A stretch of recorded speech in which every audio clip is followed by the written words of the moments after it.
बिस्मिल्लाहिर्रहमानिर्रहीम। तो बेटा लास्ट क्लासेस के अंदर हमने फाइनल अकाउंट्स सॉल्व किए, स्टेटमेंट ऑफ कॉम्प्रिहेंसिव इनकम बनाई, स्टेटमेंट ऑफ फाइनेंशियल पोजीशन बनाई, कुछ क्वेश्चंस आपको करवाए समझाए, कुछ लेंदी क्वेश्चंस आपने कर लिए, लेकिन स्टिल अगर कोई डिफिकल्टी हो तो हम उसको आगे कवर कर रहे होंगे। लेकिन हम अपना प्रैक्टिस एरिया बढ़ाने के लिए इन्वेंट्री से रिलेटेड कुछ बातें समझने जा रहे हैं ताकि आप कुछ मजीद क्वेश्चन क्या कर सकें, उनकी जनरलाइजिंग कर सकें, उनकी लेजर पोस्टिंग कर सकें, उनको उनका ट्रायल बैलेंस बना सकें और आपको ये समझ लग सके कि आपको पेपर के अंदर कितने किस्म का ट्रायल बैलेंस देखने को मिल सकता है। तो ये जो मैं आज डिस्कशन करने जा रहा हूँ इसका ताल्लुक प्योरली इन्वेंट्री से है कि इन्वेंट्री को अकाउंटिंग में कितने तरीकों से डील किया जा सकता है। ठीक है, तो नंबर 1, इन्वेंट्री को अकाउंटिंग में डील करने के लिए हमारे पास दो सिस्टम है। एक सिस्टम का नाम क्या है, परपीचुअल, एक का नाम क्या है, पीरियोडिक। परपीचुअल का मतलब क्या है, लगातार, ऐसा ही। परपीचुटी आप पढ़ चुके हैं पहले। और पीरियोडिक का मतलब क्या है, किसी पीरियड के एंड पर। तो अब ये लफ्ज परपीचुअल और पीरियोडिक के पीछे क्या लॉजिक है तो वक्त आपको समझाएगा, ये खुद ब खुद आपको समझ में आ जाएगा, मैं एक्सप्लेन भी कर दूंगा। लेकिन परपीचुअल इसको क्यों बोल रहे हैं और इसको पीरियोडिक क्यों बोल रहे हैं, ये एक अलग बहस है, ठीक है ना।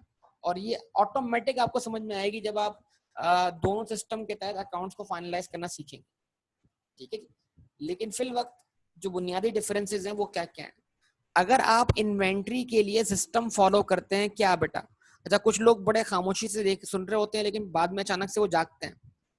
तो मैं बोल रहा हूँ जरा मेरी बातें अच्छी तरह सुनिएगा। वो आप फ्लाइट मोड पे निकल जाते हैं या फिर आप कहीं और तलाश में निकल जाते हैं, गूगल सर्च कर रहे होते हैं, एक लेक्चर है तो लेक्चर सुने, ठीक है ना। नंबर 1, मैं आपसे सवाल नहीं कर रहा, मैं आपको सिखा रहा हूं। Number 1, under perpetual system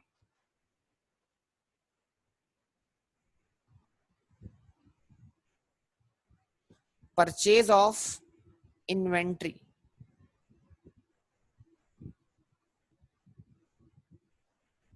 is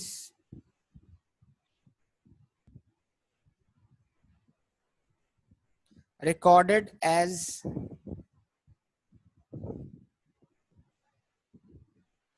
asset। जब हम परपेचुअल सिस्टम फॉलो करते हैं तो हम इन्वेंट्री को किस हैसियत से रिकॉर्ड करते हैं, एसेट की हैसियत से। और हम उसकी क्या एंट्री पास करते हैं, इन्वेंट्री अकाउंट डेबिट बतौर व्हाट, ये याद दिलाने के लिए लिख रहा हूं, बतौर व्हाट, एसेट। बैंक कैश या उधार पे लिया तो अकाउंट पेएबल क्रेडिट, और कैश पे लिया तो कैश या बैंक। तो ये आपकी एंट्री बन गई, इन्वेंट्री अकाउंट डेबिट बैंक या अकाउंट पेएबल क्रेडिट, ठीक है जी। फॉर एग्जांपल मान लें ये इन्वेंट्री आपने परचेज की थी 1 लाख से,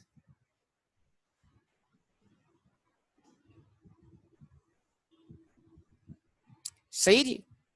क्या हमने ये सीखा है, अब तक हमने यही सीखा है ना। अब तक हमने इन्वेंट्री को इन्वेंट्री के नाम से ही डेबिट करना सीखा है ना। जवाब दे सब लोग।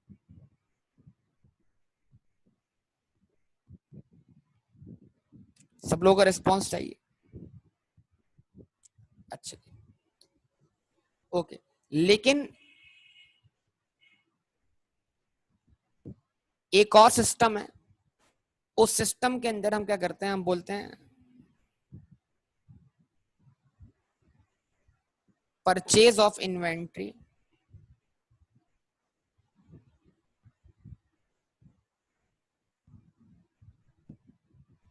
is recorded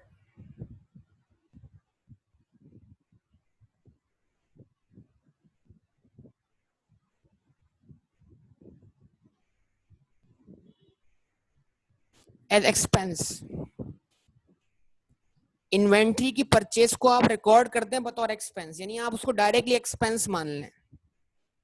अच्छा जी, किस नाम से, आप उसको नाम दें, हेड दें क्या, परचेजेस का। एक्सपेंस का बढ़ना भी हम कहाँ रिकॉर्ड करते हैं? डेबिट साइड पर। तो परचेजेस को आप डेबिट करें बहैसियत क्या? एक्सपेंस। तो आपने कहा परचेजेस डेबिट 1 लाख से,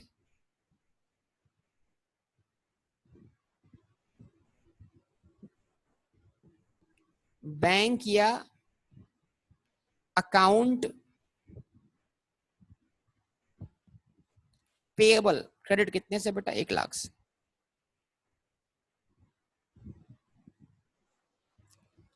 यानी हमने लफ्ज इन्वेंट्री को किसके, इन्वेंट्री के बदले हमने क्या लफ्ज इस्तेमाल करना शुरू कर दिया बेटा? हमने इन्वेंट्री के बदले क्या लफ्ज इस्तेमाल करना शुरू कर दिया? बताएंगे सब लोग? परचेजेस। और जब हम लफ्ज परचेजेस इस्तेमाल कर रहे हैं तो हम इन्वेंट्री के खरीदने को डायरेक्ट क्या मान रहे हैं? परचेजेस लफ्ज बहैसियत क्या रिकॉर्ड हो रहा है? एसेट रिकॉर्ड हो रहा है, एक्सपेंस रिकॉर्ड हो रहा है? एक्सपेंस रिकॉर्ड हो रहा है। ठीक है जी। यानी हम इन्वेंट्री को खरीदते ही क्या मान रहे हैं बेटा? क्या मान रहे हैं? एक्सपेंस मान रहे हैं। ऐसा क्यों कर रहे हैं? ऐसा इसलिए कर रहे हैं कि एक लॉजिक ये कहती है कि यार वैसे भी इन्वेंट्री ने क्या बनना है? कॉस्ट ऑफ सेल एक्सपेंस ही बनना है ना। यस और नो? जब इन्वेंट्री बिक जाएगी तो बिकने के बाद क्या बन जाएगी? तो ये पहले एसेट बनाओ फिर बाद में एक्सपेंस बनाओ, डबल डबल मेहनत करो। इससे बेहतर है खरीदते ही क्या करेंगे? खरीदते साथ ही क्या कर दें? उसको क्या बना दें बेटा? एक्सपेंस बना दें, ताकि डबल डबल मेहनत करने से क्या हो जाए? डबल डबल मेहनत करने से क्या हो जाए? बच जाए। कुछ समझे बात या नहीं? क्योंकि अल्टीमेटली इन्वेंट्री बिकने के बाद कॉस्ट ऑफ सेल्स बनेगी, एक्सपेंस बनेगी। अब ये कॉन्सेप्ट हमारा बिल्डअप हो चुका तो हमारे लिए परचेज की एंट्री समझना कोई मुश्किल बात नहीं है। अच्छा, अब देखिए मैं इसके प्रैक्टिकल साइड पे आ जाऊं। अगर आप में से बहुत से लोगों को परेशानी हो जाती है कि भाई चले क्यों ऐसा कर रहे हैं, अब इसका प्रैक्टिकल एस्पेक्ट समझ लें। देखिए कुछ बिजनेसेस होते हैं, हर बिजनेस के लिए ये वाली एंट्री बनाना पॉसिबल नहीं होती। कौन सी वाली? इन्वेंट्री डेबिट और फिर इन्वेंट्री क्रेडिट करके कॉस्ट ऑफ सेल्स डेबिट। क्यों पॉसिबल नहीं होती? फर्ज करें कि आप एक बहुत बड़ा मार्ट क्या कर रहे हैं, चला रहे हैं। आप एक सुपर मार्ट चला रहे हैं, ठीक है जी। आप उसके बिजनेस को रन कर रहे हैं या वहां पर आप अकाउंटेंट हैं। आपको पता है ये मैक्स बचत जो है, मैक्स बचत, इसने भी आज से 1-1.5 साल पहले एक एडवर्टाइजमेंट दिया था कि इसको एक चार्टर्ड अकाउंटेंट चाहिए बतौर एम्प्लॉय। तो जरा सोचें कि मैक्स बचत अगर चार्टर्ड अकाउंटेंट मांग रहा है बतौर एम्प्लॉय, तो इसका मतलब क्या है कि ये एक चार्टर्ड अकाउंटेंट अफोर्ड कर सकते हैं। तो इसका मतलब ये हुआ कि इनकी अपनी अर्निंग कितनी होगी। खैर, तो ये एक अलग बात है। मैं आपसे पूछने जा रहा हूँ, देखिए मेरा टॉपिक क्या है? मेरा टॉपिक आज का ये, इसके पीछे लॉजिक समझा रहा हूँ। यार एक मार्ट में चीजें कितनी फ्रिक्वेंटली आती हैं और कितनी फ्रिक्वेंटली बिक जाती हैं, जरा ये बताओ। ग्रोसरी आइटम में कितने छोटे छोटे आइटम्स होते हैं? ग्रोसरी आइटम में कितने छोटे छोटे आइटम्स होते हैं? और वो जल्दी आते हैं, सुबह आते हैं, कुछ घंटों के अंदर ही बिक जाते हैं। यस और नो? यानी उनका बिकने का टाइम बहुत शॉर्ट है और उनकी बिकने वाली क्वांटिटी बहुत ज्यादा है। वो इन्वेंट्री बहुत ज्यादा क्वांटिटी में आती है, उनकी प्राइस बहुत कम होती है। छोटी छोटी इन्वेंट्री के आइटम होते हैं, आते हैं और जाते हैं। सुबह आए, 2 घंटे में शेल्फ क्या हो गया? खाली हो गया, शाम तक बिक गए। ऐसा है कि नहीं? वेजिटेबल्स भी है बिल्कुल, नो डाउट, लेकिन हम उनसे हटके भी बात कर लेते हैं। तो इसका मतलब क्या है? जिन जिन इन्वेंट्रीज की बिकने की फ्रीक्वेंसी बहुत ज्यादा होती है, वो जो इन्वेंट्रीज बहुत फ्रीक्वेंटली बिक जाती हैं, बहुत जल्दी क्या हो जाती हैं? सेल हो जाती हैं। तो फिर हमें चाहिए कि हम बोलें यार हम क्यों उनको इन्वेंट्री के नाम से डेबिट करें, और फिर जब वो बिक जाएं तो हम इन्वेंट्री क्रेडिट करके हम कॉस्ट ऑफ सेल्स डेबिट कर दें। तो ये हमारे लिए ज्यादा मेहनत वाला काम हो जाएगा। तो ऐसी इन्वेंट्रीज जो बहुत फ्रीक्वेंटली सेल हो जाती है, अगर आपका बिजनेस किसी ऐसी इन्वेंट्री से डील करता है जो बहुत फ्रीक्वेंटली बिक जाती है, तो फिर आपको चाहिए कि आप अपने बिजनेस के अंदर उसकी अकाउंटिंग करें पीरियोडिक सिस्टम के तहत। समझे बात या नहीं? जवाब दें। यानी आप उस इन्वेंट्री को खरीदते ही क्या मान लें? रिस्पॉन्स चाहिए होगा। आप उस इन्वेंट्री को खरीदते ही क्या मान लें?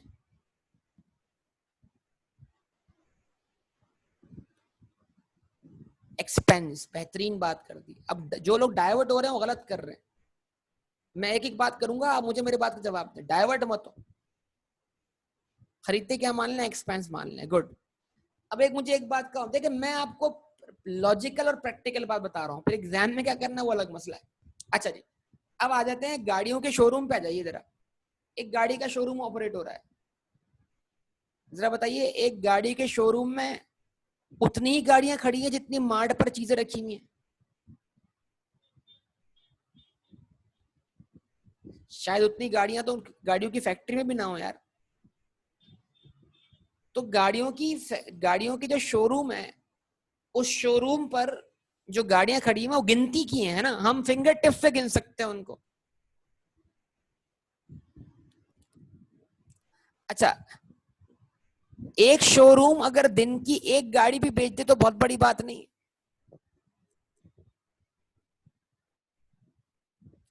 एक शोरूम दिन की एक गाड़ी बेच दे, ये भी बहुत बड़ी बात नहीं है।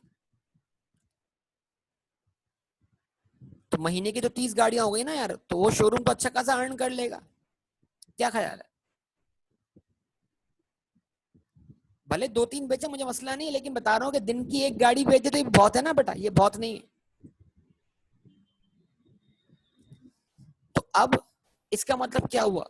गाड़ियों के शोरूम पर जो इन्वेंट्री है उसकी सेल की फ्रीक्वेंसी वो नहीं है जो मार्ट पे मौजूद इन्वेंट्री की है। क्या ख्याल है?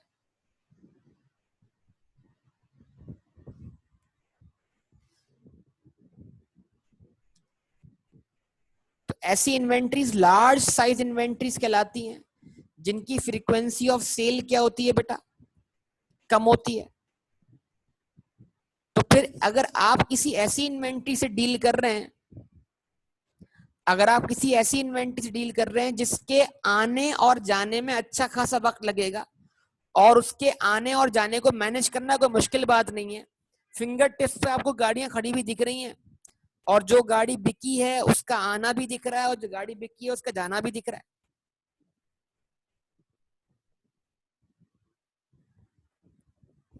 जवाब दें। तो खुद बताइए जरा कि वो शोरूम जो है वो अपनी अकाउंटिंग किस सिस्टम के तहत करेगा? ऑब्वियसली वो परपीचुअल सिस्टम के तहत करेगा, क्योंकि जो उसके पास गाड़ी आई है वो फौरन नहीं बिक जाएगी। बहुत रेयर है कि फौरन बिक जाए, but it will take some time. Yes और नो? तो गाड़ियों का शोरूम वाला जब गाड़ियां खरीदेगा तो वो इन्वेंट्री डेबिट करेगा, और जब गाड़ी बिक जाएगी तो फिर इन्वेंट्री क्रेडिट करके कॉस्ट ऑफ सेल्स डेबिट करेगा।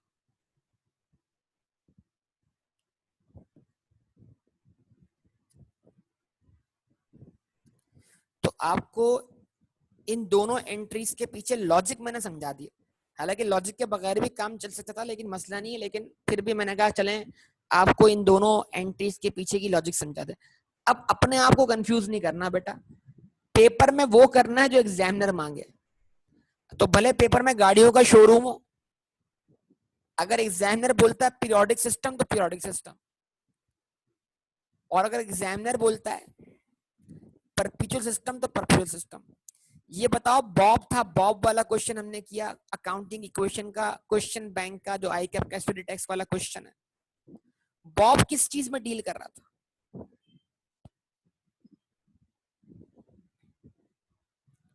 यार अब तो याद होना चाहिए ना क्वेश्चन आप लोगों को। मशीनरी का डीलर था। तो मशीनरी वही गाड़ियों की तरह क्या है, लार्ज इन्वेंट्री है ना। मशीनरी महीनों में सेल हो रही होगी।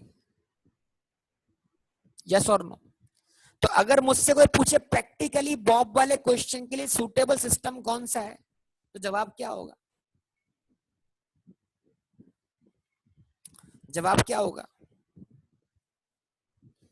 कि बॉब वाले क्वेश्चन के लिए सूटेबल सिस्टम कौन सा है? जवाब क्या होगा? परपेचुअल। यस और नो? लेकिन अगर कोई मुझे बोले कि नहीं तुम बॉब वाला क्वेश्चन जो है वो पीरियोडिक से करके दिखाओ, तो मैं करके दिखा सकता हूं, मुझे कोई हर्ज नहीं है इसके अंदर। मुझे सॉल्व करना आना चाहिए, बस मुझे अकाउंटिंग करना आनी चाहिए कैसे भी हो।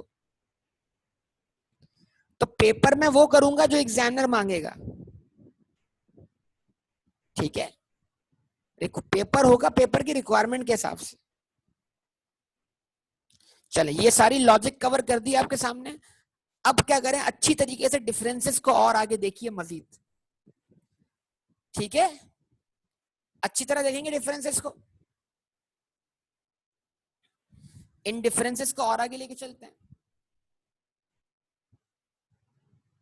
ओके जी, number 2,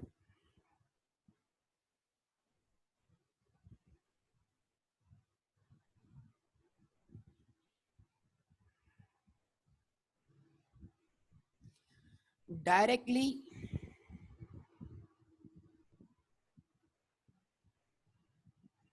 attributable cost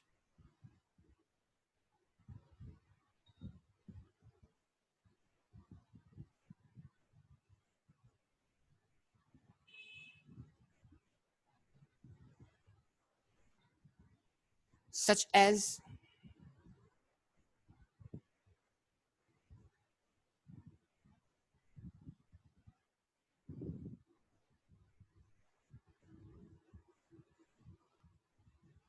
transportation,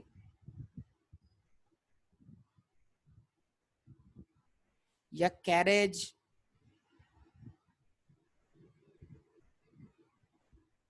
inwards,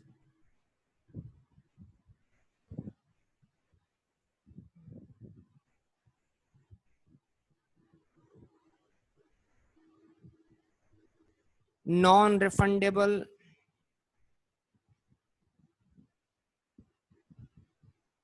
duties and taxes,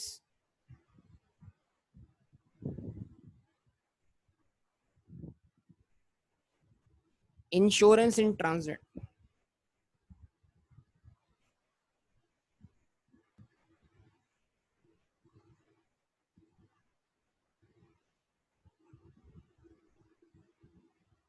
are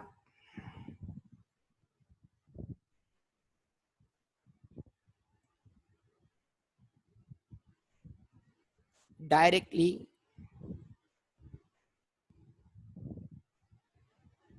debited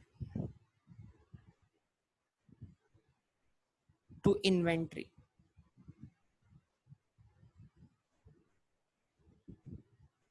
ठीक है जी, याद होगा इससे पहले हमने क्वेश्चन में इन्वेंट्री खरीदने के लिए कैरेज पे किया था, 28,000 की इन्वेंट्री परचेज की थी, 1,000 का कैरेज पे किया था, यस और नो? जिसको नाम दिया था मैंने कैरेज इनवर्ड। लेकिन मैंने कहा था जनाब कि जब किसी आइटम को हम एसेट ट्रीट करेंगे तो उसके कैरेज इनवर्ड को भी हम उसी एसेट की कॉस्ट पे क्या कर देंगे बेटा, ऐड कर देंगे। तो डायरेक्टली एट्रीब्यूटेबल कॉस्ट का मतलब क्या हुआ? हर वो कॉस्ट जो इस इन्वेंट्री को अवेलेबल फॉर सेल करने में क्या करेगी, हेल्प करेगी। आपने बताइए जरा, बड़ा सिंपल सा मामला है, बताइए अगर आप बाहर से कुछ इंपोर्ट करते हैं तो क्या वो इंपोर्ट वो चीज जो इंपोर्ट होके पोर्ट तक पहुंच चुकी है, क्या आप उसको पोर्ट से क्लियर कराए बगैर बेच सकते हैं, अपने गोडाउन तक ला सकते हैं? तो इट मींस जो आइटम आपने बाहर से इंपोर्ट किया है बतौर इन्वेंट्री बेचने के लिए, उसको आपको पोर्ट से क्लियर करवाना पड़ेगा, और जब आप पोर्ट से उसको क्लियर करवाएंगे तो आप ड्यूटीज एंड टैक्सेस पे करेंगे, यस और नो? तो जो non refundable duties and taxes होते हैं, ऐसे टैक्सेस जो काबिल वापसी नहीं होते, वो non refundable duties and taxes जो हैं वो इन्वेंट्री की कॉस्ट का क्या बन जाएंगे बेटा, पार्ट बन जाएंगे। उनको भी इन्वेंट्री की कॉस्ट, इन्वेंट्री खरीदने की कॉस्ट ही माना जाएगा। ठीक है, उसके बाद चलो पोर्ट से आपने क्लियर करवा लिया। अब आपका गोडाउन कहां पर है? लाहौर में, पेशावर में? जवाब दें। तो जहां आपको चीज बेचनी है, वो तो गोडाउन तो कराची से बहुत दूर है। तो क्या करना है? ट्रांसपोर्ट करवाना है। ट्रांसपोर्ट मतलब पोर्ट कासिम से लाहौर तक गुड्स पहुंचेंगी। जवाब दें। तो ट्रांसपोर्टेशन पे खर्चा होगा। इस ट्रांसपोर्ट कॉस्ट को हम क्या बोलेंगे? Carriage inward.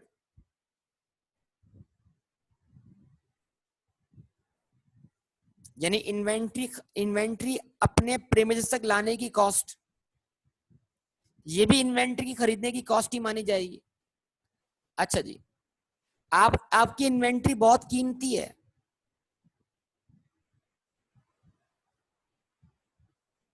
रास्ते के हालात आप जानते हैं, एक्सीडेंट हो गया तो क्या होगा?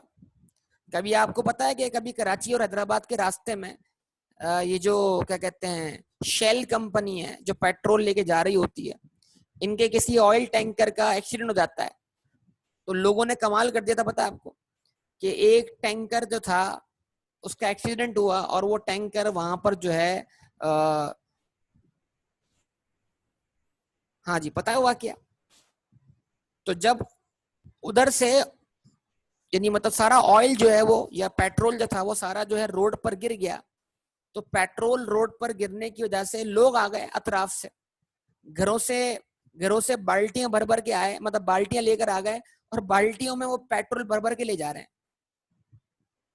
ये आपका जो नूरियाबाद का इलाका जो लगता है कराची और हैदराबाद के दरमियान, यहाँ पर ये वाकया हुआ है।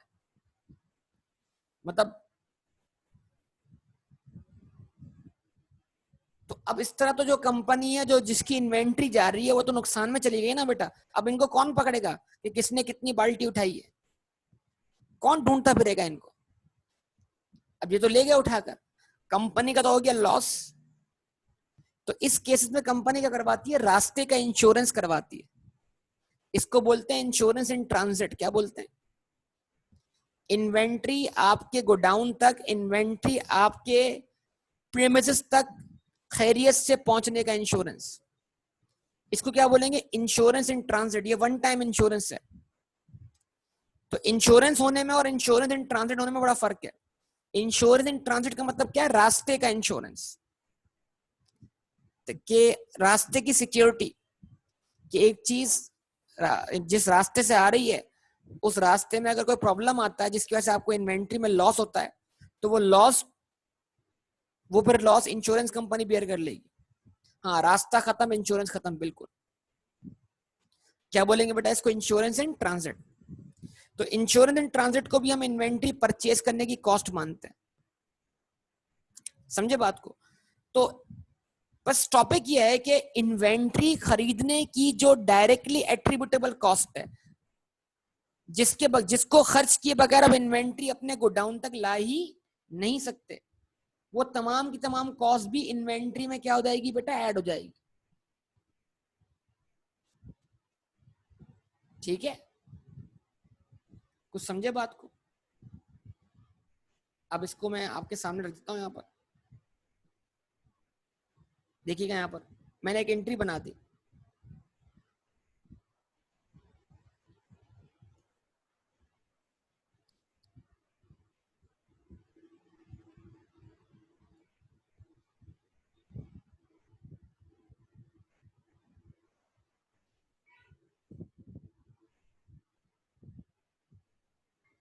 इन्वेंट्री अकाउंट डेबिट, मान लीजिए इसमें 20,000 रुपए का क्या है?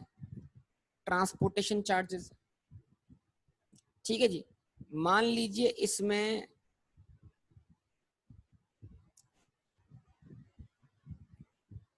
15,000 रुपए का क्या है? Non refundable duties and taxes. और मान लीजिए इसमें 5,000 रुपए का क्या है?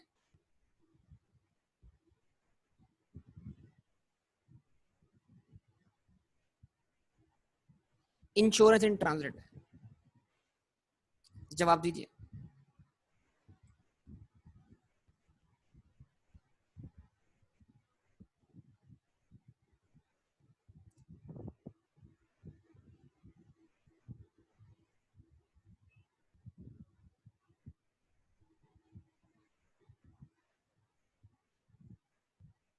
20 प्लस 15 प्लस 5, कुल कितना हुआ? 40,000। तो जो इन्वेंट्री खरीदने की डायरेक्टली एट्रीब्यूटेबल कॉस्ट है वो तो हो गई ना, ऊपर लाख रुपए से एंट्री बन गई ना यार। वो बात तो पॉइंट नंबर 1 में हो गई बासित बेटा, कौन से ख्यालों में हो। एक बात जो हो गई वो तो ऊपर हो गई। इन्वेंट्री खरीदने की कॉस्ट तो हमने डायरेक्ट डेबिट कर दी लाख रुपए से यार बासित। हाँ स्टेप बाय स्टेप सिखा रहे हैं ना आपको बेटा। तो हमने कहा 20,000 रुपए ट्रांसपोर्टेशन कॉस्ट है, 15,000 रुपए क्या है बेटा? Non refundable duties and taxes हैं, और 5,000 रुपए क्या है? Insurance transport. टोटल कितनी कॉस्ट बनी? 2 स्टेप में करो ताकि पता लगेगा ये इन्वेंट्री की परचेज करने की कॉस्ट है और ये डायरेक्टली एट्रीब्यूटेबल कॉस्ट है। फर्क पता लग सके, वरना हम फर्क नहीं कर पा रहे होंगे। तो इन्वेंट्री को आपने डेबिट कर दिया, मतलब इन्वेंट्री खरीदने की जो डायरेक्टली एट्रीब्यूटेबल कॉस्ट है वो डायरेक्ट इन्वेंट्री अकाउंट क्या कर दिया आपने? ऐड कर दी। इन्वेंट्री डेबिट कर दी 40,000 से, कैशिया बैंक क्रेडिट कर दिया 40,000 से। लेकिन अब थोड़ा सा फर्क समझेगा, परपीचुअल सिस्टम के बाद आप आ गए कहां पर? Periodic system. यहां प्रॉब्लम है थोड़ा सा।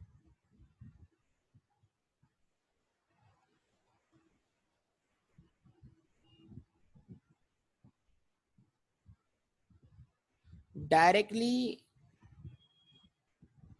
attributable cost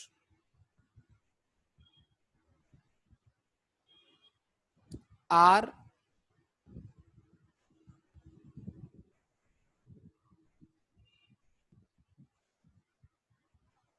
separately recorded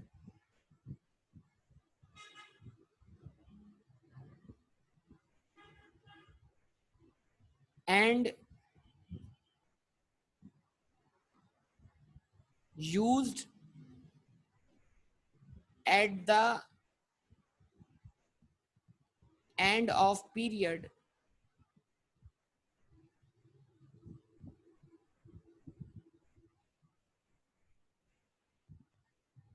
to work out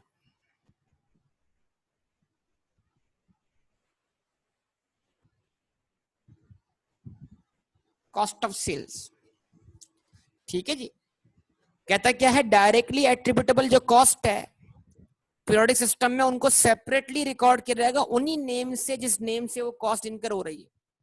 और फिर पीरियड के एंड पर, पीरियड मतलब जहां पर आपको फाइनेंशियल स्टेटमेंट बनानी होंगी, वहां पर हम उनको यूज करेंगे कॉस्ट ऑफ सेल की कैलकुलेशन के लिए।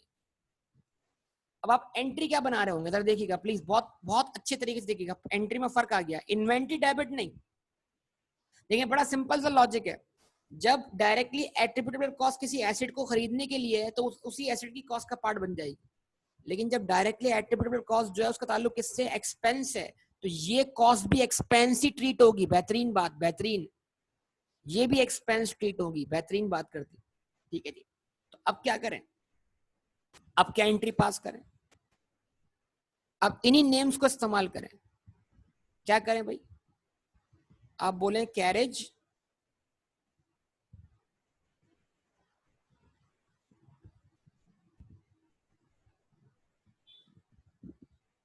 आप बोले कैरेज इनवर्ट डेबिट 20,000 से। जब आप कैरेज इनवर्ट को डेबिट करेंगे 20,000 से तो कैरेज इनवर्ट का अकाउंट खुल जाएगा बेटा, और ट्रायल बैलेंस के अंदर भी कैरेज इनवर्ट दिखाई दे रहा होगा। जवाब दें प्लीज, सोचें जरा इस बात को, दिमाग चलाएं बराए मेहरबानी। लेकिन जब आप परपीचुअल सिस्टम फॉलो कर रहे हैं तो कैरेज इनवर्ट जो है वो इन्वेंट्री में ऐड हो गया है।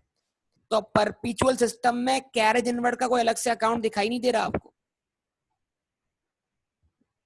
रिस्पॉन्स चाहिए आप सबका। अच्छा जी, उसके बाद आपने कहा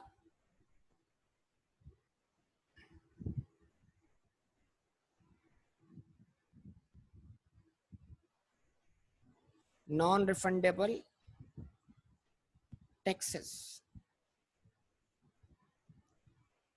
15,000 से डेबिट। आपने कहा इंश्योरेंस एंड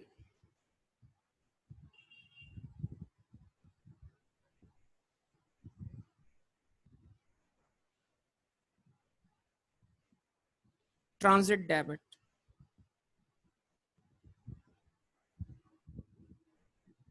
ठीक है जी। और आपने कहा इन सब का सम बैंक क्रेडिट 40,000 से, ठीक है जी। इसका मतलब ये हुआ कि जब आप पीरियोडिक सिस्टम फॉलो कर रहे हैं तो आप डायरेक्टली एट्रिब्यूटेबल कॉस्ट को उसी हेड से रिकॉर्ड कर रहे हैं जिस हेड से वो इनकर हो रही। अगर वो कैरेज इनवर्ड है तो उसको कैरेज इनवर्ड के नाम से डेबिट कर दिया, अगर वो non refundable duties and taxes है तो non refundable duties and taxes के नाम से डेबिट कर दिया, अगर वो इंश्योरेंस इन ट्रांजिट है तो उनको इंश्योरेंस इन ट्रांजिट के नाम से डेबिट कर दिया। सही।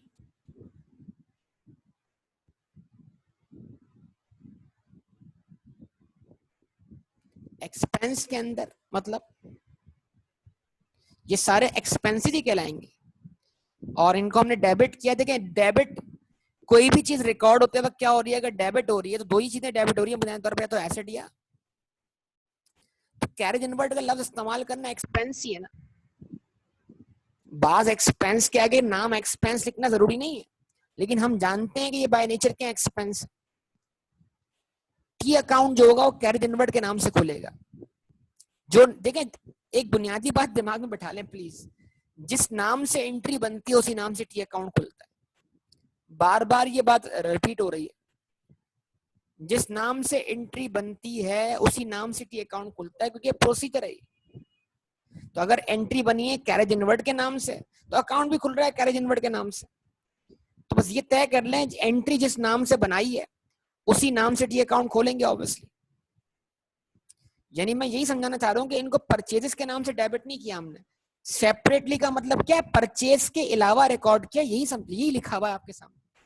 और जो दो एंट्रीज बन रही है, ₹1,00,000 की परचेज की है तो परचेज कॉस्ट अलग दिख रही है ट्रायल बैलेंस में, और उस परचेज से related directly attributable cost trial balance में अलग दिखेगी क्लियर तौर पर पीरियोडिक सिस्टम में। लेकिन परपिचुअल में ऐसा नहीं होगा। परपिचुअल में सब कुछ इन्वेंट्री में ऐड हो चुका होगा और वो इन्वेंट्री बिक भी चुकी होगी। यस, रिस्पॉन्स दें प्लीज बेटा, कि यहाँ तक का डिफरेंस समझ में आता है आप लोग। और ये बहुत बहुत आपको ख्याल करना है इन बातों का कि आप सिस्टम कौन सा फॉलो कर रहे हैं। गलती नहीं होनी चाहिए बिल्कुल भी इसके अंदर। अच्छा जी, ये पेज हो गया बेटा, सबने लिख लिया है पेज?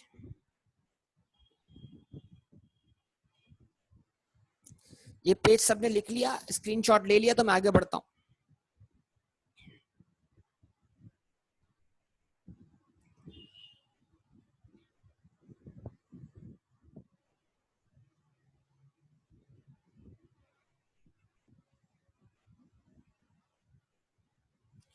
अच्छा जी, अब कहां आते हैं बेटा? थर्ड पॉइंट पर।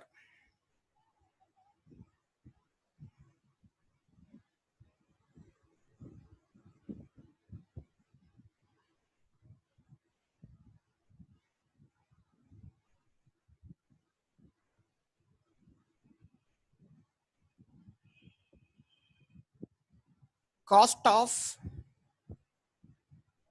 Sales is recorded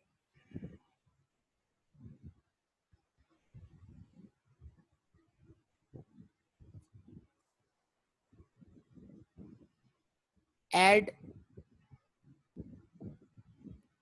the time of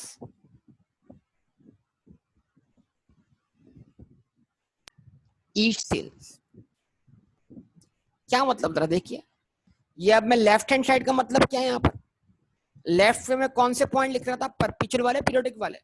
ये कंटिन्यू चल रहा है ना ऊपर से नीचे तक।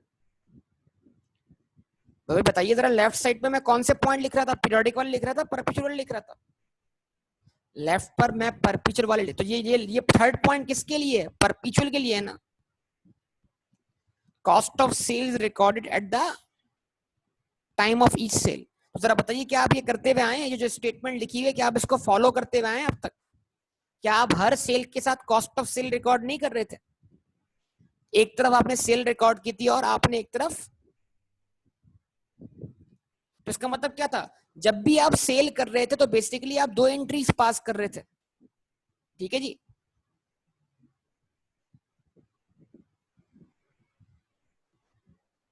Record sales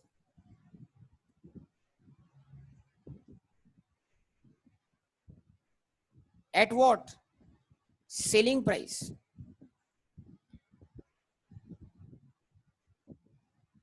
record sales at selling price. जवाब दें।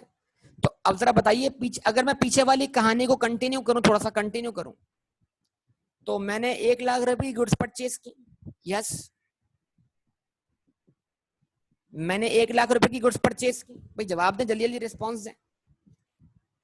उस पर 40,000 रुपए की डायरेक्टली एट्रीब्यूटेबल कॉस्ट खर्च की। तो अभी मेरे पास कितनी मालियत की इन्वेंट्री पड़ी हुई है?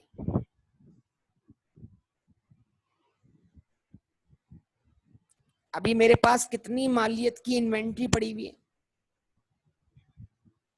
1,60,000 की, ये 1,40,000 की, 1,40,000 की ना भाई, 140 लाख रुपए purchase cost, 40,000 directly attributable cost. अच्छा जी, मैं ये बोलता हूं मैंने इसका 50% बेच दिया, तो 1,40,000 का 50% क्या बना? 70,000। ये 70,000 सेलिंग प्राइस है या कॉस्ट है? अगर मैं बोलता हूं मैंने आधी इन्वेंट्री बेच दी, तो आधी इन्वेंट्री की कॉस्ट क्या? 70,000। तो ये आधी इन्वेंट्री मैंने प्रॉफिट रख के बेची होगी ना बेटा। ये आधी इन्वेंट्री मैंने प्रॉफिट रख के बेची होगी ना। सही है। तो इस आधी इन्वेंट्री पर 35,000 कॉस्ट कैसे हुई बेटा? 1,40,000 की जो इन्वेंट्री है वो ऑलरेडी कॉस्ट पर है अमान। उस कॉस्ट का आधा कितना हुआ? 1,40,000 का आधा कितना हुआ? 70,000 होगा ना बेटा। हाफ के हाफ की बात नहीं कर रहा हूं बेटा, टोटल इन्वेंट्री कितनी पड़ी हुई है हमारे पास? यार ये तो कोई मुश्किल बात नहीं है। 70 का हाफ मैंने कब बोला बेटा? 70 का हाफ मैंने बोला ही नहीं है। तो जो इन्वेंट्री मेरे पास 70,000 की रखी हुई है 1,40,000 में, जो कि आधी इन्वेंट्री है, वो मैं बेचना चाह रहा हूँ। फर्ज करें मैंने बेच दी कितने की? 1,20,000 की। तो 1,20,000 क्या हुआ हमारे लिए? सेलिंग प्राइस हुआ। यस और नो?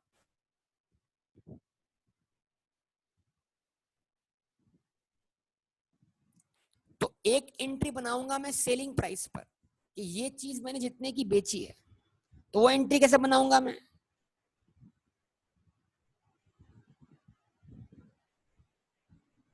बैंक कैश या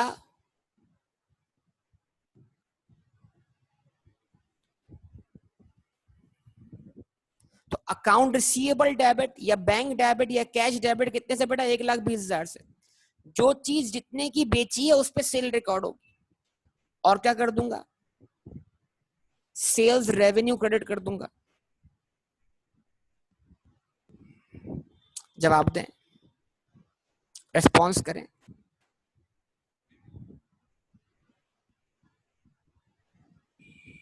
सही है। और इसके साथ क्या करूंगा मैं?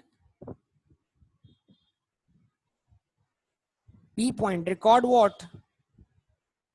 COGS, cost of goods sold.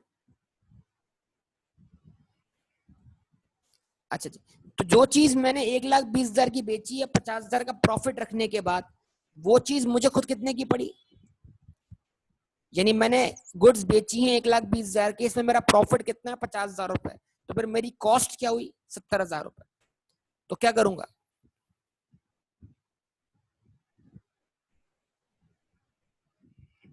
Cost of sales debit 70,000 से,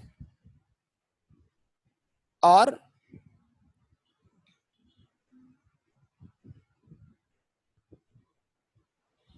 इन्वेंट्री क्रेडिट कितने थे? 70,000 से। ये तो कोई नई बात ही नहीं है, ये काम तो हम कर चुके हैं ना बेटा, ये काम तो आप सीख चुके हैं, हमने यही सीखा अब तक तो। जवाब दें। ये जो अभी हम कर रहे हैं इसमें कोई नई बात थोड़ी है, यही तो आप करते हुए आ रहे हैं। लेकिन अब आपको सोचना ये कि अगर आप सिस्टम कौन सा फॉलो करते हैं,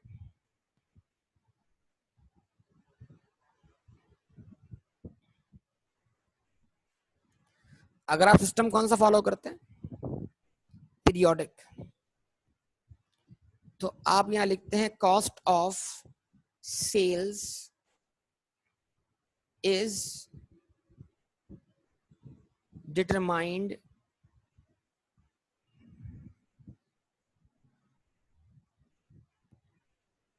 at the end of the period। Periodic system में कॉस्ट ऑफ सेल्स डिटरमाइन होगी कब, पीरियड के एंड पर। ठीक है जी। तो हम बोलेंगे record sales at selling price. जब आप सेल रिकॉर्ड करेंगे तो आप रिकॉर्ड करेंगे सेल सिर्फ किस पर, सेलिंग प्राइस। ठीक है जी। क्या एंट्री बनी,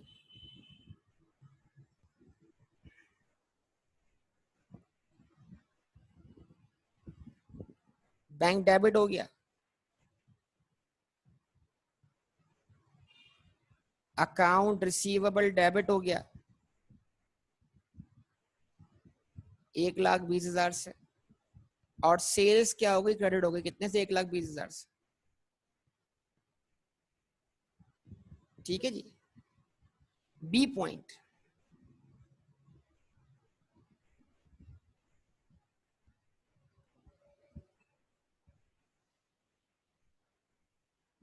यानी बी पॉइंट वाली कोई एंट्री यहां पास नहीं हो रही। यानी सेल रिकॉर्ड करते वक्त सिर्फ सेल की एंट्री बनानी है, और पीरियोडिक सिस्टम में सेल रिकॉर्ड करते वक्त कोई कॉस्ट ऑफ सेल की एंट्री नहीं बनेगी। तो हम्माद बेटा आपको जवाब मिला आपके सवाल का कि वो क्वेश्चन किस तरह सॉल्व होना है। हम्माद, सेल रिकॉर्ड करते वक्त सिर्फ सेल की एंट्री बनेगी, और यहां पर सेल रिकॉर्ड करते वक्त कोई कॉस्ट ऑफ सेल की एंट्री नहीं बनेगी। अब सवाल क्यों नहीं बनेगी, जवाब बड़ा सिंपल है सर। यहां पर तो हमने इन्वेंट्री को खरीदते ही क्या मान लिया,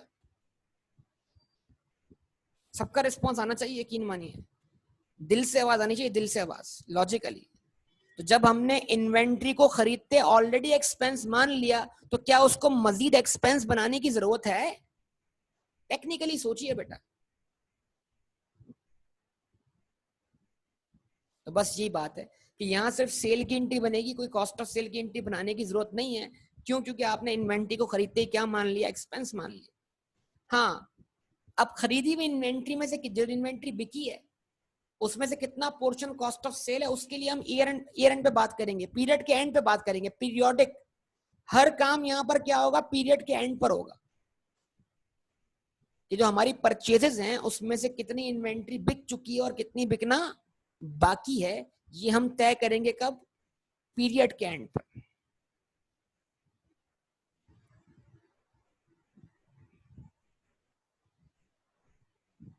यस और नो, जवाब दे।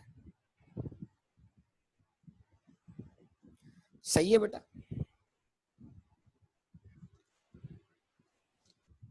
ये दो बुनियादी फर्क हो गए। अच्छा जी,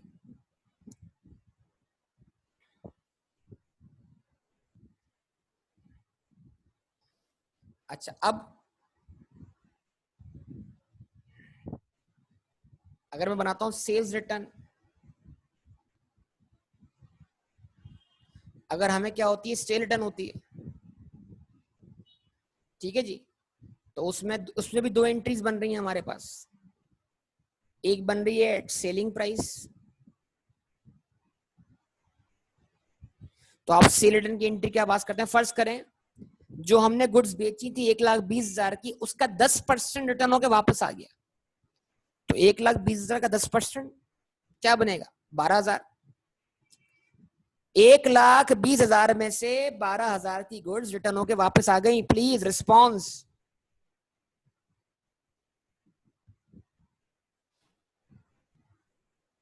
हाँ बेटा, घूम फिर के बिल्कुल वही, घूम फिर के वही बात आनी है। एंड रिजल्ट तो सेम प्रोड्यूस होना है। बिल्कुल सही कह रहे हो तुम हुनैन बेटा, तुम्हारी गाड़ी भी चल पड़ी इंशाल्लाह बेटा। ठीक है जी। तो एट सेलिंग प्राइस, ये मैं चाह रहा था घूम फिर के वही बात आए, तुम ये बोलो अच्छी बात, बस तुम जाग जाओ, ये सबसे बड़ी बात। At selling price, sales return. अब सब लोग सोचना छोड़े, मुझे इस बात का जवाब दें कि सेल रिटर्न होती है ना बेटा, तो फर्ज करें 12,000 की जो गुड्स हमने बेची थी अपने कस्टमर को, बोले सब लोग, उसमें 1,20,000 की जो गुड्स बेची थी हमने अपने कस्टमर को, उसमें से उसने क्या कर दिया, उसमें से उसने 12,000 की गुड्स क्या कर दी, वापस कर दी। तो हमने एंट्री बनाई, क्या एंट्री बनाई,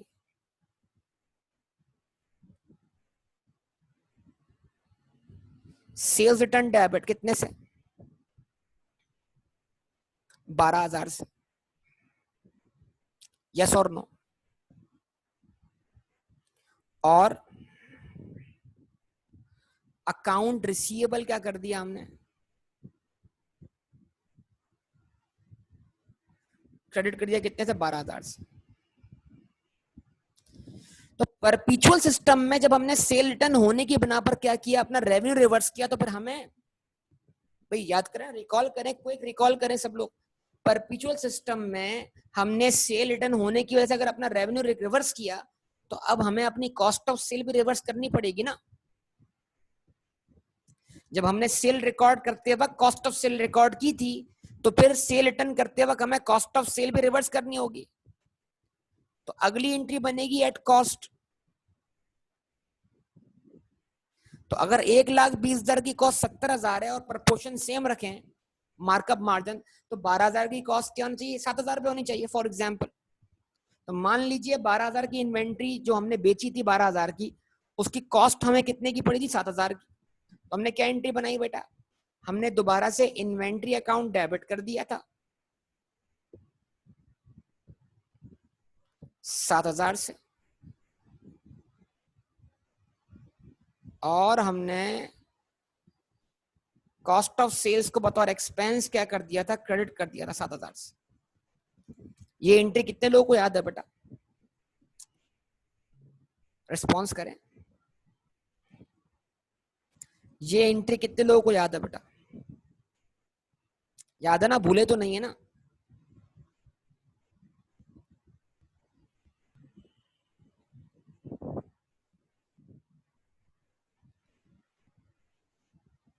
तो जब सेल के साथ कॉस्ट ऑफ सेल रिकॉर्ड होगी, तो फिर सेल रिटर्न के साथ क्या होगा बेटा, कॉस्ट ऑफ सेल रिवर्स भी होगी।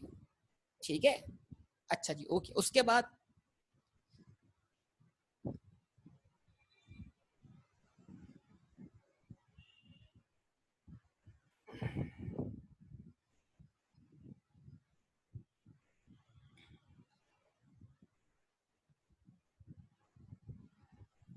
Record only sales return, record only sales return. ठीक है जी।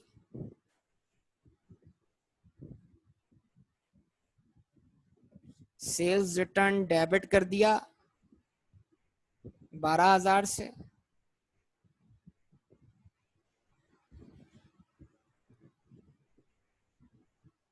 अकाउंट रिसीवेबल क्रेडिट कर दिया 12,000 से, and there is no entry of reversal of cost of sale. जिस तरह सेल करते वक्त कोई कॉस्ट ऑफ सेल की एंट्री नहीं बनी थी, बिल्कुल वैसे ही सेल रिटर्न होते वक्त भी कोई कॉस्ट ऑफ सेल की एंट्री रिवर्स नहीं होगी। रिस्पॉन्स कीजिए प्लीज।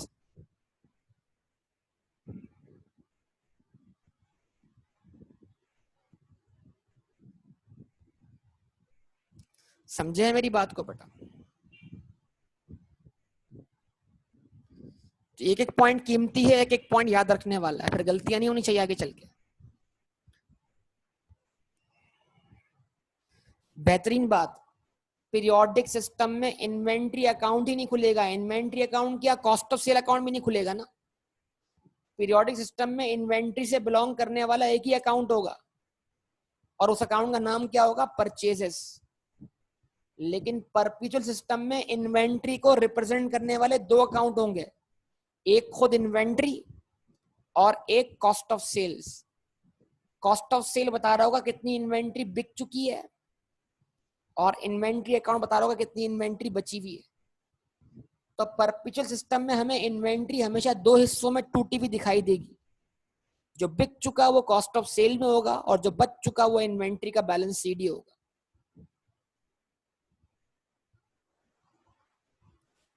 लेकिन पीरियोडिक सिस्टम में हमें ऐसा कुछ दिख नहीं रहा होगा ट्रायल बैलेंस में।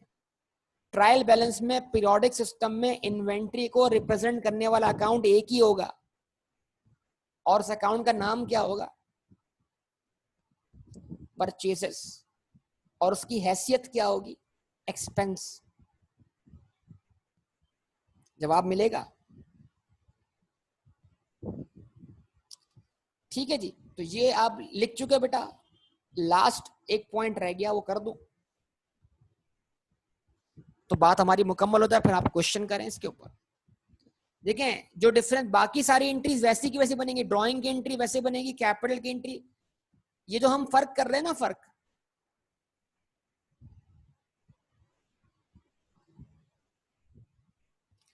परचेज की एंट्री जब ही बनेगी जब हम परचेज करेंगे, ठीक है। अब वो परचेज कॉस्ट ऑफ सेल में कन्वर्ट कैसे होगी, ये अलग मैटर है, उस पर किसी और दिन बात करेंगे। मतलब इन्वेंट्री खरीदने को आपने परचेज मान लिया, आपने खरीदते उसको एक्सपेंस मान लिया, तो बेचते वक्त उसकी कोई अलग से एंट्री नहीं बनेगी, बैलेंस नहीं होगा उसके अंदर। पीरियोडिक के अंदर कोई बैलेंस नहीं होगा। जितनी भी इन्वेंट्री खरीदी भी होगी वो सारी की सारी परचेज में इकट्ठी दिखेगी। उसमें आप ये तफरीक नहीं कर पाएंगे कि परचेज में से कितनी इन्वेंट्री बिक चुकी है और कितनी इन्वेंट्री बिकना बाकी है। फिर इनके जनरल फॉर्मेट में फर्क आएगा। क्या फर्क आएगा?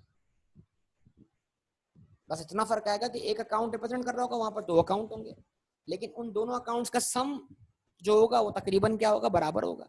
ये तो भी आपको आइडिया होगा ना। क्या आइडिया होगा? प्रैक्टिस करके देखिए, कुछ आइडियाज ऐसे हैं जो प्रैक्टिस करके हो जाएंगे। अगर उनको आप क्वेश्चन बनाएंगे तो क्या होगा, आप खुद उलझ जाएंगे। तो जिस चीज का आइडिया आपको प्रैक्टिस करके हो जाना है तो उसको प्रैक्टिस करके ही आप सीख लें। बिल्कुल परचेज का एक ही अकाउंट खुलेगा, सारी परचेज उसी में डेबिट होंगी, बिल्कुल। चाहे वो उधार पे, जिस तरह सेल का एक ही अकाउंट था ना, लॉजिकली सोचे ना, सेल का एक अकाउंट खोला, 10 अकाउंट खोले, बताइए। जिस तरह सेल का एक ही अकाउंट खोला उस तरह परचेज का भी अकाउंट एक ही होगा। लॉजिकली सोचा करें कि इस जैसी कोई चीज में सीख चुका हूँ नहीं सीख चुका हूँ। ठीक है ना।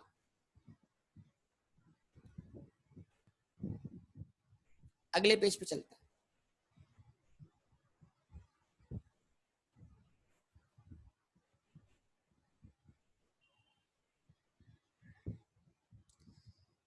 फिफ्थ पॉइंट,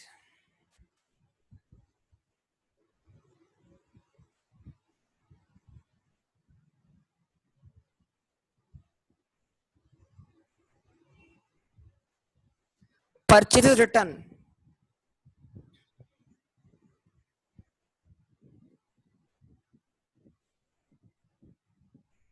परचेज रिटर्न, जवाब दें। तो परचेज रिटर्न हम रिकॉर्ड कर चुके ना, हमें परचेज रिटर्न रिकॉर्ड करना आती है। तो क्या होगा जनाब, हम एंट्री बनाते हैं अकाउंट पेएबल, यानी वो लाइबिलिटी डेबिट कर दी हमने जिससे हमने इन्वेंट्री खरीदी थी, उसके नहीं, उसको हमने ये पैसे देना नहीं है।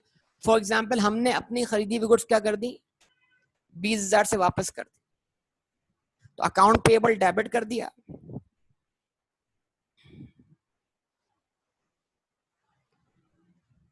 और क्योंकि सारी इन्वेंट्री कहाँ रखी हुई है, इन्वेंट्री अकाउंट में, तो परचेज रिटर्न का इफेक्ट कहाँ गया, इन्वेंट्री अकाउंट में। इन्वेंट्री अकाउंट क्रेडिट कर दिया। यस और नो, ये किया हुआ है हमने बेटा, जवाब दें। तो क्या हमने परचेज रिटर्न की एंट्री बनाई हुई है, account payable debit inventory account credit.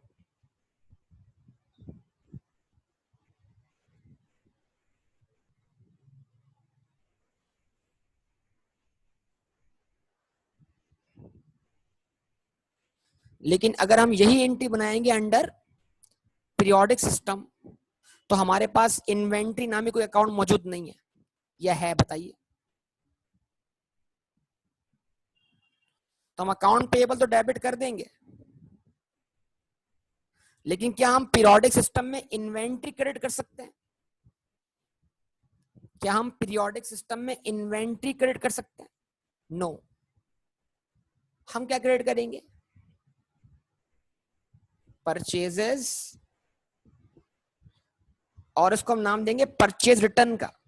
यानी हम जिस तरह सेल के अगेंस्ट एक नया अकाउंट खोलते थे सेल रिटर्न का, सेल ग्रॉस सेल रिप्रेजेंट करता था, सेल रिटर्न उसमें कमी रिप्रेजेंट करता था, इस तरह हम यहां क्या करेंगे, यहां भी हम परचेज का कॉन्ट्रा ओपन करेंगे, एक नया हेड ओपन करेंगे, इसका अलग से अकाउंट खुलेगा।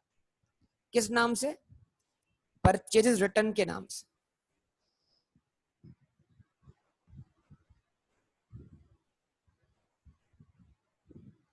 ठीक है जी।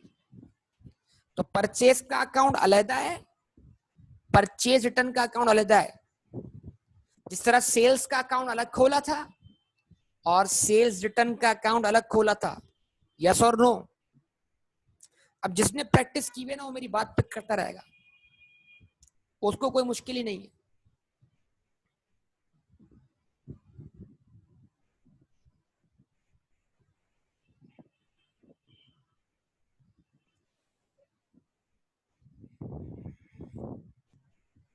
अच्छा, अब एक सवाल का जवाब दीजिए।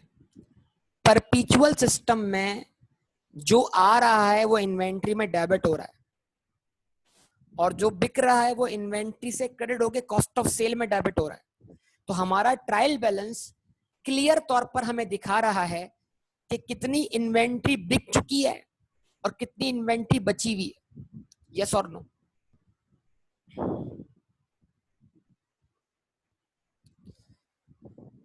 लेकिन अब जरा सोचिए, पीरियोडिक सिस्टम में क्या ऐसा होगा? पीरियोडिक सिस्टम में तो जो कुछ भी खरीदा है वो परचेज में दिखा रहा है, और जो बिका है उसकी कोई कॉस्ट ऑफ सेल की एंट्री नहीं बन रही। तो मतलब पीरियोडिक सिस्टम में हमें सिर्फ परचेज का हेड दिख रहा होगा ट्रायल बैलेंस, या उसका कॉन्ट्रा दिख रहा होगा रिटर्न के नाम से। तो हम परचेज को देखकर ये तय नहीं कर पा रहे होंगे इसमें से कितना बिका हुआ है और कितना बचा हुआ है। यानी परचेज में वो भी शामिल होगा जो बिक चुका है, और परचेज में वो भी शामिल होगा जो बिकना बाकी है। तो फिर हमें कुछ ऐसा करना होगा ना, कि परचेज में से वो गुड्स अलग हो जाएं जो बिक चुकी हैं, और वो गुड्स अलग हो जाएं जो बची हुई हैं। हमें कुछ ऐसा करना होगा ना, ये नहीं करना होगा? बताइए। इस चीज को हम बोलते हैं एडजस्टमेंट। क्या बोलते हैं? क्या बोलेंगे इसको? एडजस्टमेंट। तो हमें एडजस्टमेंट पास करनी होगी। वो एडजस्टमेंट कहां रिक्वायर्ड होगी? पीरियोडिक में। यहां लिख रहा हूं क्लोजिंग स्टॉक या इन्वेंट्री। क्लोजिंग स्टॉक या इन्वेंट्री एडजस्टमेंट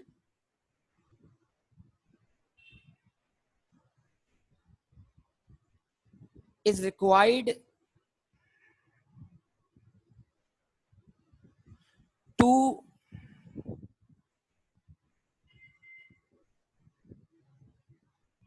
determine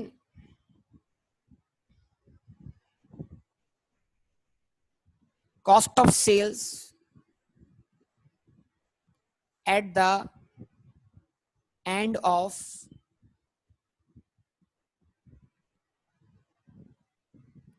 पीरियड। बिल्कुल बेटा, पीरियड के एंड पर। बिल्कुल बेहतरीन बात, पीरियड के एंड पर।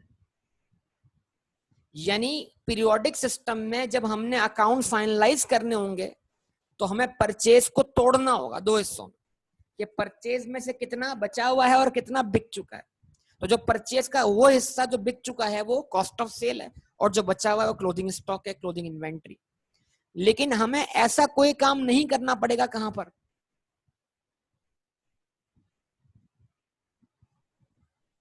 यहां बोलेंगे नो क्लोजिंग स्टॉक और इन्वेंट्री एडजस्टमेंट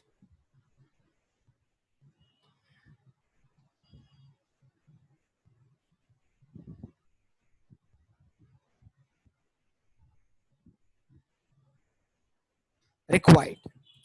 परपेचुअल सिस्टम में हमें क्लोजिंग स्टॉक की कोई एडजस्टमेंट पास करने की जरूरत नहीं होगी, क्योंकि परपेचुअल सिस्टम में जो भी बचा हुआ स्टॉक होगा या बचा हुआ इन्वेंट्री होगा वो इन्वेंट्री अकाउंट से बतौर बैलेंस शीट ही मिल जाएगा, और वो बैलेंस शीट ट्रायल बैलेंस में क्लियर दिख रहा होगा।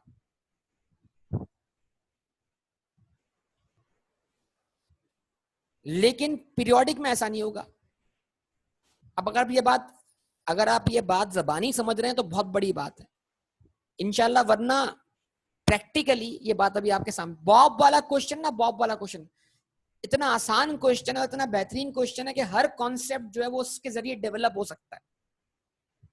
बताइए जरा, बॉब वाले जरा, अब जिसको मेरी बात समझ नहीं आ रही ना जबानी, मैं उसको एग्जाम्पल के थ्रू समझाऊंगा जबानी, पर मैं आगे चल के सॉल्व भी करूंगा। ये बॉब वाला क्वेश्चन हमारे लिए ना बेस बन जाएगा हमारी बहुत सारी चीजों की। अब जरा सोचिए, बॉब वाले क्वेश्चन में हमने टोटल कितनी मशीन परचेज की बेटा? 6।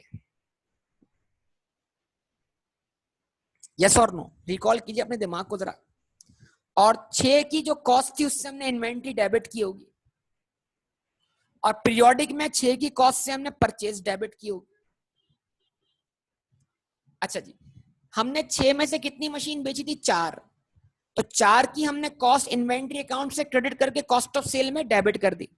तो जब ट्रायल बैलेंस बना बॉब का अंडर परपेचुअल सिस्टम, तो हमें वहां पर 2 चीजें दिखी। 4 मशीन की कॉस्ट ऑफ सेल में दिखाई दी, और 2 मशीन की कॉस्ट जो कि मशीन नंबर 3 और मशीन नंबर 6 थी, उसकी कॉस्ट हमें इन्वेंट्री के बैलेंस सीडी में दिखना शुरू हो गई। 9600 और 9000 आपको याद होगा। 9600 हमारी कॉस्ट ऑफ सेल थी और 9000 शायद हमारी इन्वेंट्री का क्लोजिंग बैलेंस था, या मे बी वाइस वर्सा। याद है? तो जब हमने बॉब का ट्रायल बैलेंस बनाया, वाइस वर्सा था। अच्छा, 9000 कॉस्ट ऑफ सेल थी और 9600 इन्वेंट्री का क्लोजिंग बैलेंस था। अच्छा जी, तो मतलब जब हमने बॉब का ट्रायल बैलेंस बनाया तो उस ट्रायल बैलेंस में हमें क्लियर दिख रहा है कि कॉस्ट ऑफ सेल कितनी है और बची हुई इन्वेंट्री कितनी है। लेकिन अगर फर्ज कर ले मैं बॉब वाला क्वेश्चन सॉल्व करता पीरियोडिक सिस्टम से, तो मैंने 6 की 6 मशीन जो होती उनकी कॉस्ट को मैंने परचेज के नाम से डेबिट किया होता, और टोटल 6 मशीन की कॉस्ट कितनी थी? 18600। और वो 18600 हमें ट्रायल बैलेंस में दिखते किस नाम से? परचेज के नाम से।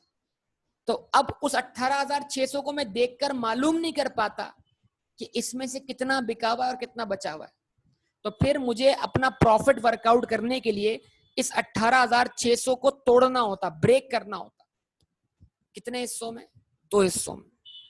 तो जब मैं ईयर एंड पर, पीरियड के एंड पर इस परचेज को ब्रेक करूंगा 2 हिस्सों में, तो वो ब्रेक करने के लिए मुझे एक एडजस्टमेंट पास करनी होगी।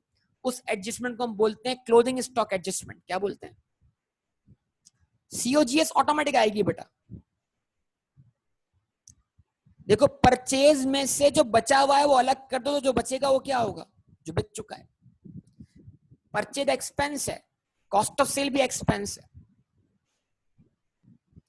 तो 18606 मशीन के एक्सपेंस को शो करता है, लेकिन आपकी मशीन बिकी कितनी है? 4। तो इसका मतलब ये हुआ कि 18600 के एक्सपेंस में से 2 मशीन का एक्सपेंस रिवर्स कर दो जो अब तक बिकी नहीं है, क्योंकि तुम्हें उनका इकोनॉमिक बेनिफिट मिलना क्या है? बाकी है। अभी मैं बहुत आगे निकल गया हूं यहां से, हालांकि ये बात मुझे अभी नहीं करनी थी, मैं आगे चल के करूंगा आपके सामने। तो इस चीज को हम बोलते हैं बेटा क्या? Closing stock adjustment. बिल्कुल वो एंड में करेंगे, वो सीखेंगे हम। अभी हमने वो टाइम शुरू नहीं किया। अभी तो आज की क्लास में हमने सिर्फ परपेचुअल और पीरियोडिक का डिफरेंस समझा है। क्या ख्याल है? अच्छा ख्याल है। अब आपके पास प्रैक्टिस मटेरियल बढ़ जाएगा, क्योंकि हर क्वेश्चन में बेटा मार्कअप मार्जिन नहीं दिया होता। तो जहां पर जिस क्वेश्चन में मार्कअप मार्जिन नहीं दिया हुआ, जहां पर आप कॉस्ट ऑफ सेल निकाल ही नहीं पा रहे हो, तो इसका मतलब क्या, आप ऑटोमेटिक समझ जाओ एग्जामिनर क्या चाह रहा है, क्या चाह रहा है। जहां पर आपको एग्जामिनर ने कॉस्ट ऑफ सेल तक पहुंचने का रास्ता ही नहीं दिया, तो फिर आप सिस्टम कौन सा फॉलो करोगे ऑटोमेटिक बाय डिफॉल्ट।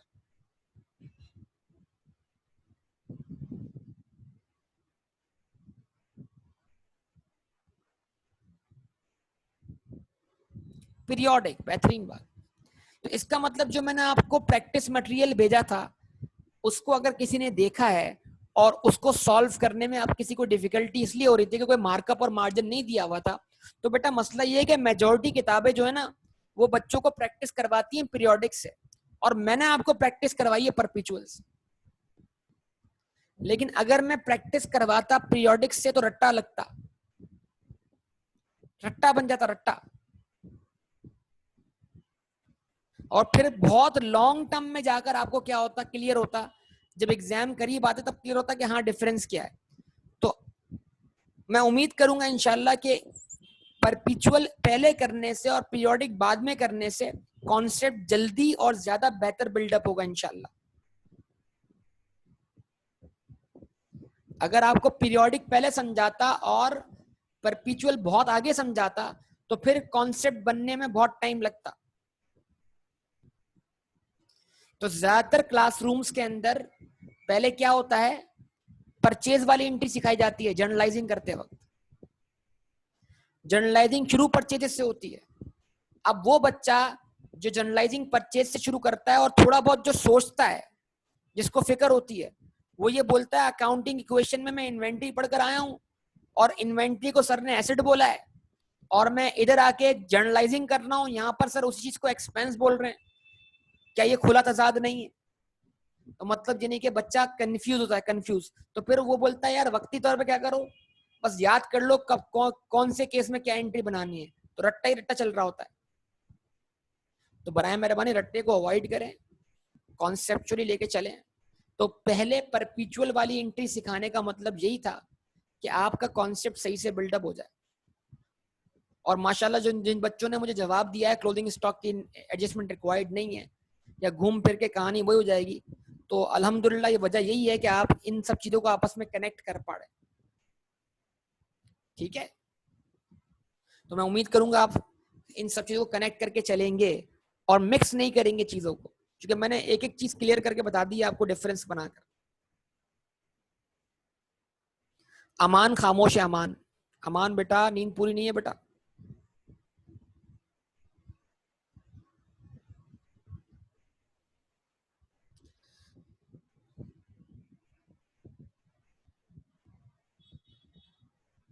हाँ जी, तो पता आपको करना क्या है, आपका आज का होमवर्क क्या है।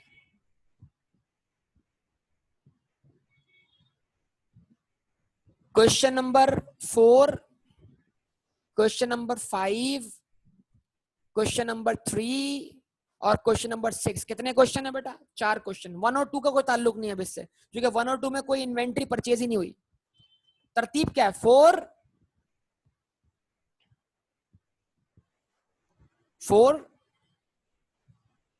5 3 एंड 6, इन सब की आपने बनानी है जर्नल एंट्रीज, फिर करनी है इनकी लेजर पोस्टिंग, फिर बनाना है इनका ट्रायल बैलेंस। कौन से सिस्टम के तहत, कौन से सिस्टम के तहत, पीरियोडिक सिस्टम के तहत। और एंट्री बनाते वक्त सिर्फ फर्क कहां आएगा, इन्वेंट्रीज की एंट्री में। जहां जहां इन्वेंट्री इन्वॉल्व है सिर्फ वहीं पे फर्क पड़ेगा। जहां इन्वेंट्री की इन्वॉल्वमेंट नहीं है वहां अकाउंट में और इन्वेंट्री में कोई, वहां अकाउंट में और एंट्री में कोई फर्क नहीं पड़ेगा। लेकिन मैं चाहूंगा कि आप पूरा पूरा क्वेश्चन सॉल्व करें।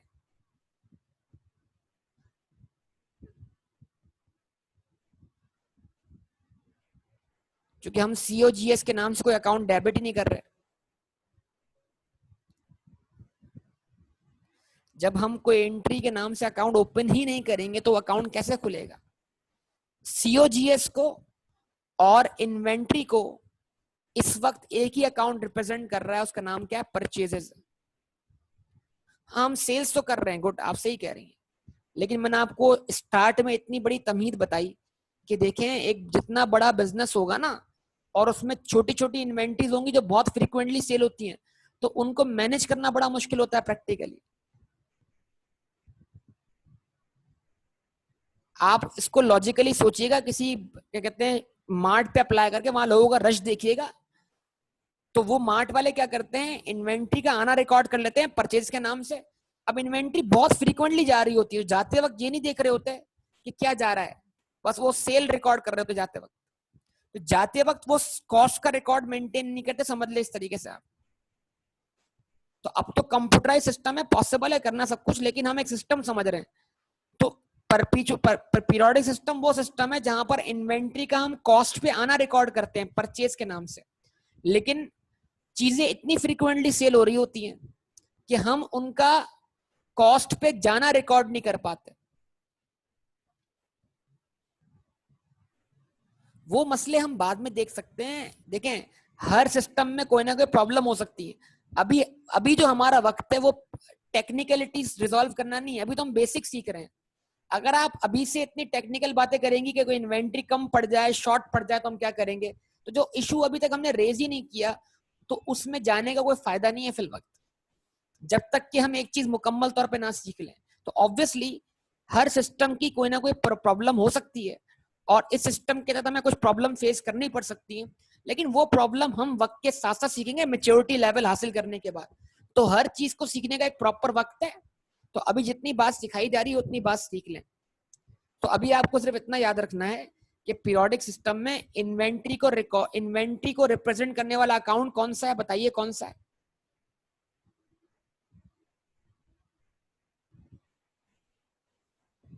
परचेजेस।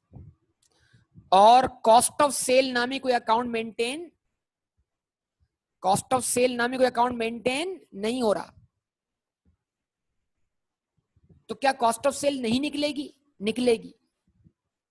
कब निकलेगी? ट्रायल बैलेंस को स्टेटमेंट ऑफ कॉम्प्रिहेंसिव इनकम में कन्वर्ट करते वक्त, पीरियड के एंड पर। वो अगला टॉपिक होगा हमारा। तो अभी हमारा आज का टास्क क्या है? अभी हमारा आज का टास्क ये है कि हम पीरियोडिक सिस्टम के तहत क्या बनाए? Trial balance.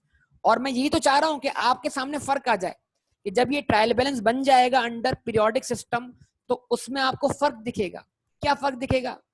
कि यहां पर सिर्फ परचेज होगी और वहां परपेचुअल वाले ट्रायल बैलेंस में कॉस्ट ऑफ सेल भी होगी और इन्वेंट्री भी होगी।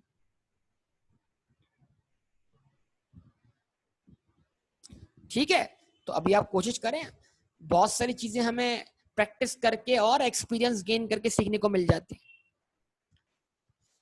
ठीक है जनाब, तो यहां तक स्टॉप करेंगे। अब ये 4 क्वेश्चन आपकी जिम्मेदारी है करना सॉल्व। हाँ भाई फैजान, हो जाएंगे सॉल्व? बिल्कुल फैजान, अभी कॉस्ट ऑफ सेल नहीं निकालेंगे बेटा, सिर्फ ट्रायल बैलेंस में परचेज ही शो करेंगे। कॉस्ट ऑफ सेल निकालेंगे ट्रायल बैलेंस को स्टेटमेंट ऑफ कॉम्प्रिहेंसिव में कन्वर्ट करते वक्त। यानी हम पीरियोडिक सिस्टम के तहत बनने वाले ट्रायल बैलेंस का भी क्या बनाएंगे? Statement of comprehensive income and statement of financial position. अच्छा जी, एक सवाल आया कि अकाउंटिंग इक्वेशन में परचेजेस नहीं होती आमतौर पर। अकाउंटिंग इक्वेशन में हम परपेचुअल सिस्टम ही फॉलो करते हैं। लेकिन अगर कोई जबरदस्ती आपको बोले नहीं अकाउंटिंग इक्वेशन में आप क्या फॉलो करो? पीरियोडिक, तो जरा बताइए, अगर आप अकाउंटिंग इक्वेशन में पीरियोडिक सिस्टम फॉलो करते हैं तो आप परचेस को क्या मान रहे हैं? एक्सपेंस। और एक्सपेंसेस का इफेक्ट आप अकाउंटिंग इक्वेशन में कहां लेते थे? कैपिटल में। तो ऑब्वियसली वो कैपिटल से एडजस्ट हो जाएगा, तो फिर चीजें मिक्स हो जाएंगी, आपको परेशानी हो जाएगी। आपने बात खुद बताई। ठीक है, लेकिन अगर कोई बोलता है नहीं मुझे अकाउंटिंग इक्वेशन बना के दिखाओ पीरियोडिक फॉलो करते हुए, तो फिर आपको मजबूरन वो इफेक्ट कहां लेना पड़ेगा बेटा? कैपिटल पे लेना पड़ेगा, क्योंकि परचेज बाय नेचर क्या है? एक्सपेंस। ठीक है जी, अब लास्ट पॉइंट रह गया फैजान ने कहा, तो भाई पीरियोडिक सिस्टम में आपके लिए फिल वक्त मार्कअप और मार्जिन का कोई यूज नहीं होगा, क्योंकि मार्कअप और मार्जिन यूज करने की बुनियादी वजह क्या थी? कॉस्ट ऑफ सेल्स निकालना। तो जब हमें सेल निकालते वक्त कॉस्ट ऑफ सेल की जरूरत ही नहीं है, तो फिर हमें मार्कअप और मार्जिन को यूज करने की भी जरूरत नहीं है। तो ऐसे तमाम क्वेश्चन, मैं फिर रिपीट कर दूं आखिरी बात, ऐसे तमाम क्वेश्चन में तो है, वो तो अभी हमें पता है ना यार, लेकिन आपके जो प्रैक्टिस क्वेश्चन मैंने दिया उसमें कहीं भी मार्कअप मार्जिन नहीं है। फिर फैजान, जो प्रैक्टिस क्वेश्चन है, स्टडी टेक्स्ट के क्वेश्चन है, उनमें बहुत सारे क्वेश्चन में बेटा मार्कअप मार्जिन नहीं है, तो फिर क्या करना है, इसका मतलब समझो जरा। तो मैंने तो बड़ी आसान बात बोली यार फैजान। वो आसान बात क्या है कि अगर एग्जामिनर आपको सेल से कॉस्ट ऑफ सेल तक पहुंचने का रास्ता नहीं देता, या कॉस्ट ऑफ सेल से सेल्स तक पहुंचने का रास्ता नहीं देता, तो इसका मतलब क्या हुआ, आप सिस्टम कौन सा फॉलो करो फैजान? पीरियोडिक फॉलो करो, खत्म हो गई बात। तो मेजोरिटी क्वेश्चन आपको बुक में किसके मिलेंगे बेटा, पीरियोडिक के। मेजोरिटी क्वेश्चन बुक में किसके मिलेंगे, पीरियोडिक के। अब आपके यकीन करें ये करवाने के बाद अब आपका प्रैक्टिस मटेरियल बहुत बढ़ गया, आपको आइडिया नहीं है। आप मुझे बार बार बोले थे ना प्रैक्टिस करनी है, प्रैक्टिस करनी है, आप देखें आप कितनी प्रैक्टिस करवाते हैं आपसे। सबर तो करें थोड़ा सा बेटा।